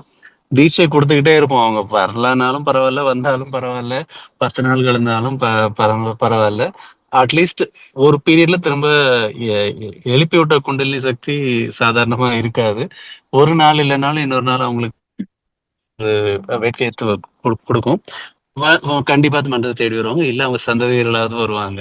அதனால நம்ம கடமையை நம்ம செஞ்சுக்கிட்டே இருப்போம். எப்போ இந்த மாதிரியான எண்ணத்தை யோசிக்கிறவங்களோட எண்ணிக்கை அதிகமாகுதோ அப்போ அது பிரபஞ்சத்துல பிரதிபலிச்சு எல்லா மக்கள் மனதிலையும் பிரதிபலிச்சு நடைமுறைக்கு வரும் இல்லையா? அப்படித்தான் நம்ம எடுத்துட்டு போக முடியுங்கய்யா. வாழ்க வளமுடன். சரிங்களா? ரொம்ப சிறப்பு. ரொம்ப சரிங்க ஐயா. ரொம்ப மகிழ்ச்சி ஐயா. வாழ்க வளமுடன். வாழ்க வளமுடன். ரொம்ப நீங்களா நல்லா படிச்சு உணர்ந்து சொல்றீங்க. உண்மை ஐயா. ஒரு மகரிஷி அந்த நம்ம பயிற்சி முயற்சி தொடர்ச்சியா செஞ்ச உடனே ரொம்ப அப்படியே நம்ம சம்பாதிக்கிறதோட அந்த மகிழ்ச்சி இருக்கு ஐயா. நான்லாம் மன்றத்துக்கு போய் நடத்துறேன். ஒரு ஆள் வந்தாலும் நடத்துறோம். அவ்வளவு மன மகிழ்ச்சியா நடத்துறேன் ஐயா. மிக்க மகிழ்ச்சி ஐயா. வாழ்த்துக்கள். வாழ்க வளமுடன் ஐயா. நன்றிங்க ஐயா. வாழ்க வளமுடன். வாழ்க வளமுடன். நன்றிங்க ஐயா. அன்பர்கள் கேள்விகளை கேட்பதற்கு ஹேண்ட் ரைஸ் பட்டனை அழுத்துமாறு அன்புடன் கேட்டுக்கொள்கிறோம்.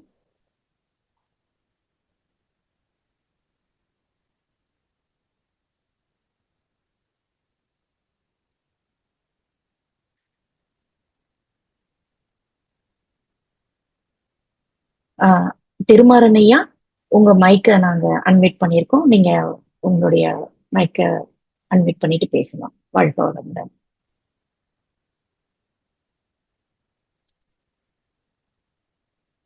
வாழ்க வளமுடன்.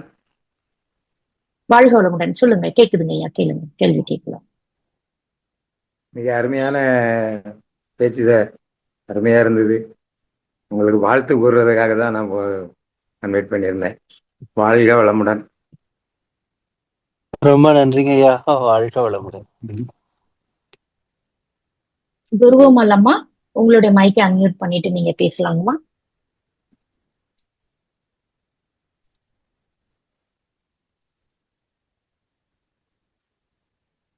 குருவமல்லம்மா, மைக் அன்மியூட் பண்ணிக்கலாங்க. வாழ்க வளமுடன் அம்மா. வாய்ப்பு வாழ்க கொடுத்தமைக்கு வளமுடன். மிக்க நன்றி ஐயா. சிறப்பான ஒரு சிந்தனை உரைங்க ஐயா. எப்பயுமே நீங்க சிறப்பா தான் கொடுப்பீங்க.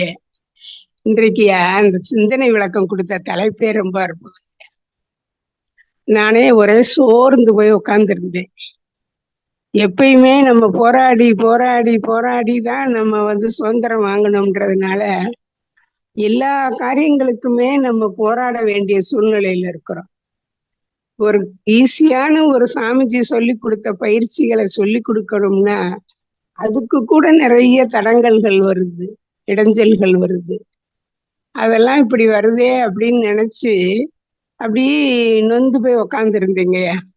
ஆனா உங்களுடைய அந்த சிந்தனை உரை எனக்கு கொஞ்சம் நல்ல டானிக் கொடுத்த மாதிரி இருந்துச்சு. அதனாலதான் இப்போ உங்களுக்கு சரி, இப்படிதான் சாமிஜி வளர்த்திருக்காங்க. அவங்க ஒவ்வொரு ஆள் வந்தாக்க கூட நடத்துவாங்க மன்றம் அப்படின்னு சொன்னது அவர் எவ்வளவு கஷ்டப்பட்டு நடத்தி இருப்பாருன்றத நான் அப்பப்போ உணர்ந்துகிட்டு இருக்கேங்க ஐயா. ரொம்ப சிறப்புங்க ஐயா. அதான் நம்மளுக்கு இப்படியெல்லாம் ஆசிரியர்கள் அப்பப்ப பேசுனாதாங்க ஐயா நாங்கெல்லாம் மனம் தளராம தொண்டு செய்ய முடியும். நம்ம தொண்டு செய்யணும்னு நினைக்கிறதுக்கு கூட இவ்வளவு இடைஞ்சல் கொடுக்குறாங்களே ஐயா. எப்பயா மாறுவாங்க சொல்லுங்க ஐயா. வாழ்க வளமுடன்.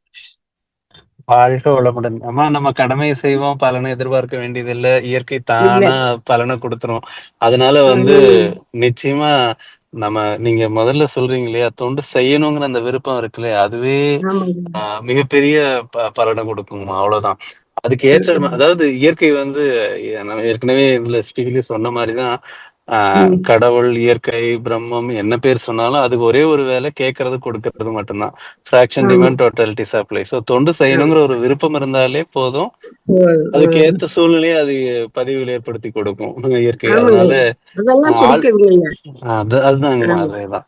அதனால நம்ம ஆள் வர்றாங்கிறதெல்லாம் கூட நம்ம ஒரு பொருட்டா கூட நினைக்க வேணாம். நம்ம பாட்டு செஞ்சுக்கிட்டே இருப்போம்.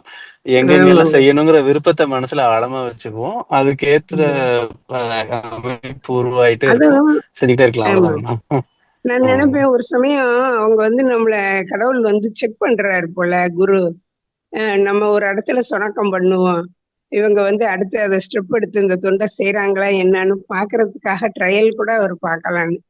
அதே மாதிரிங்கய்யா கொஞ்சம் சுணக்கம் ஆகும், அப்புறம் நீங்க சொன்ன மாதிரி கரெக்டா திருப்பி வந்துடுதுங்க. ஆள் யாராவது நம்மளுக்கு அதை நல்லா பண்ணி நல்ல அற்புதமா பண்ற அளவுக்கு வந்துடுதுங்க ஐயா.